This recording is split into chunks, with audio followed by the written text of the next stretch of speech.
बहुत समय पहले 17वीं सदी में भारत का इतिहास एक बड़े मोड़ से गुजर रहा था।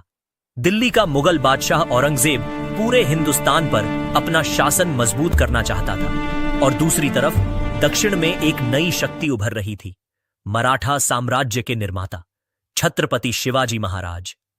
शिवाजी महाराज बचपन से ही अपने देश की मिट्टी के लिए जीने मरने का संकल्प कर चुके थे।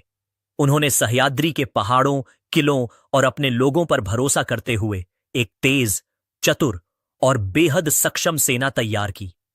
उनका एक ही उद्देश्य था, स्वराज्य, यानी अपने लोगों के लिए आजादी का राज। उधर औरंगजेब को लगता था कि मराठा शक्ति को दबाने के लिए बस एक कड़ा कदम ही पर्याप्त होगा। लेकिन शिवाजी महाराज की सोच, उनकी गुरिल्ला युद्ध नीति और उनकी जोशीली सेना ने मुगलों को बार बार चौंका दिया। सबसे प्रसिद्ध प्रसंग था शाइस्ता खान पर रात का हमला। शिवाजी महाराज केवल कुछ सैनिकों के साथ अंधेरी रात में मुगल शिविर के भीतर घुस गए। हमला इतना तेज और अचानक था कि शाइस्ता खान का हाथ तक कट गया। पूरी दिल्ली में एक ही बात फैल गई, शिवाजी की योजनाओं को समझना मुश्किल ही नहीं, नामुमकिन है। इसके बाद आया आगरा का ऐतिहासिक क्षण। औरंगजेब ने शिवाजी महाराज को आगरा बुलाया, लेकिन वहां उन्हें सम्मान नहीं बल्कि एक कैदी की तरह रखा गया। लेकिन शिवाजी महाराज के मन में हमेशा एक योजना चलती रहती थी।